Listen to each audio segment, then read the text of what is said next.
Hey folks, Andrew Packer here and welcome to Trading Tips. In this video I want to talk to you about market psychology. The fact of the matter is I've been investing for a long time. I studied economics in college, but if I could go back and look at something else again in terms of getting better market performance, I would look at psychology, because even as trading has become more automated and even as more and more people are just putting their money into passive index funds rather than trying to actively manage or trade, the fact of the matter is the market is a very deeply psychological event. It is the culmination of everyone's hopes and dreams and fears and aspirations. And that's kind of an incredible and awe-inspiring thing to think about, but it can also be kind of a scary time. Like if you were investing in 2008, just watching the market sink day after day after day, having one or two little rallies there to give you a false hope and then just sinking even more. And sometimes you get periods where the market just sort of keeps going up and up and up, and it just feels like, hey, everyone's a genius. No matter what you invest in, it's going to go up and you're going to make money and it's going to be great. And the fact of the matter is, understanding the psychology, kind of understanding where you are sort of in this market psychological cycle, it can give you a little bit of an advantage, at least in terms of avoiding some big losses, which I think is one of the best things you can do as an investor.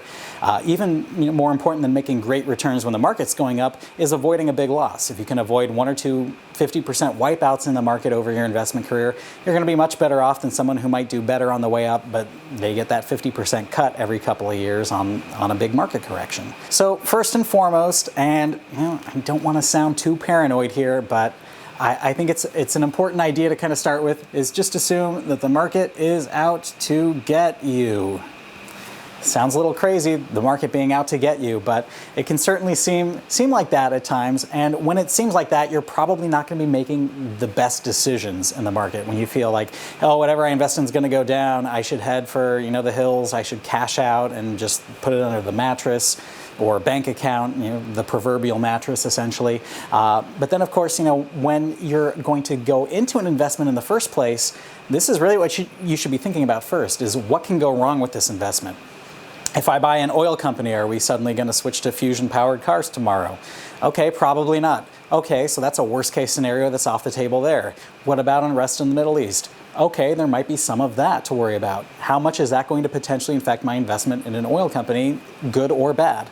So just thinking about some of these factors, starting with even some of the craziest ideas you can think of, it's going to give you a pretty good heads up, and it's going to get you thinking about risk, and it's going to get you avoiding some of the worst ideas that are out there. A lot of folks really thought that companies like Uber and Lyft are great businesses, and they certainly are from a consumer point of view.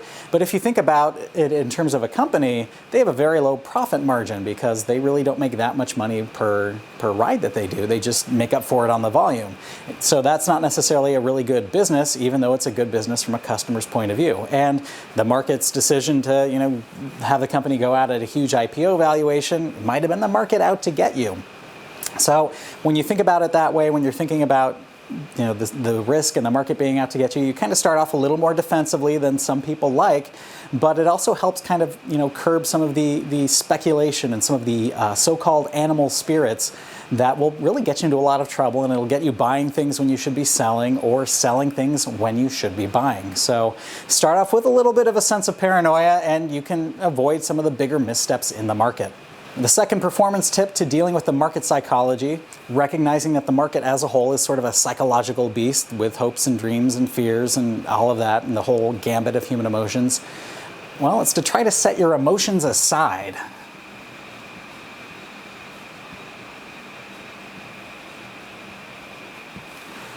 Now, of course, at the end of the day, it's going to be pretty difficult to set your emotions aside. I mean, we all have our hopes and feelings, and when you're putting money into an investment, you're essentially saying, I think this is going to do well, this is going to make money, this is going to, change my future. It's going to give me the wealth that I need to do X, Y, and Z, have that wonderful vacation and do all sorts of, life goals and the beach house and all these things. And then, when the market starts going down, you're thinking, oh, the beach house is gone. Oh, all these things I planned for. The fact of the matter is, the market doesn't really care what you think, even though it's an amalgamation of all of these things. At the end of the day, it's just telling you the prices for various things. So if you're putting your emotions aside, what should you be doing? If you're kind of a fundamental or value investor, you should be looking at the numbers. It might be a good time to buy a company after a big sell-off because it's trading at a discount to its price to earnings ratio. It might historically pay a dividend in the 3% range, and after a big sell-off, it might get up to 5 or 6%. And even though it looks like things are the end of the world, if you set your emotions aside and look at the facts like that, you might say, hey, this would be a pretty good time to buy. So that's one way of looking at it.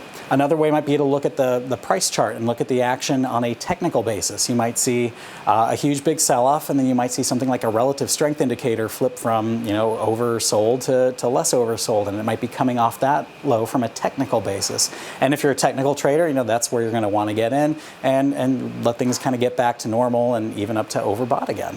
So if you're setting your emotions aside and you're just sort of looking at the actual facts, things might not always be as rosy as they appear, but they also might not always be as dour as they appear, and that gives you some pretty good buying opportunities as well.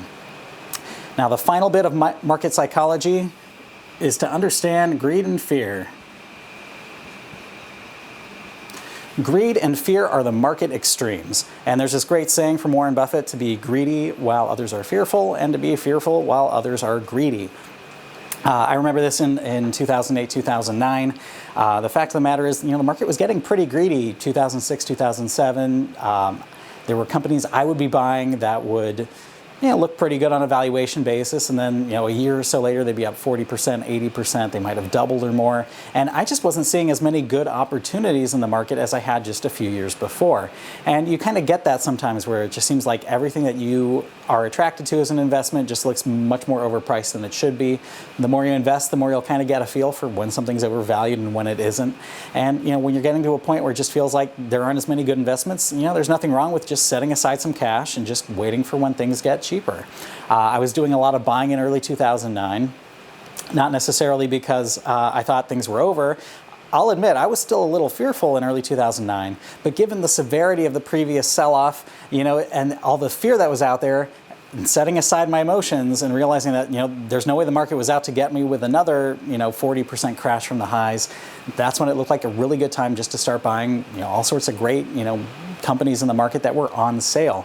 Now, of course, we're past that, and people have a different set of fears and what they expect in terms of the market to pull off, but there's always individual opportunities where all of this is going on. So even if the overall market might have sort of a big greed thing going on, there might be a couple of stocks that are going through their fear cycle and where they're a good buy right now. Or when everything is kind of going through a fear cycle, you might already have some investments that have held up well, and people are getting greedy about that. So in 2008, for example, the markets were starting to slide, but oil prices, they broke $100 for the first time, and they went up to $148 an ounce, and there was definitely a greed cycle going on there while the overall stock market was starting to go into its fear cycle. So when you understand all of these psychological components, when you can recognize kind of what's going on with that sort of behind the rest of the investment world, and just sort of think in terms of psychology, you can avoid, some, but, not necessarily all of the big mistakes that happen out there. And by avoiding the big mistakes that happen out there, you're setting yourself up for much better investment performance over time. So that'll wrap things up for today's edition of Trading Tips. Until next time, I'm Andrew Packer, wishing you good trading and good financial health.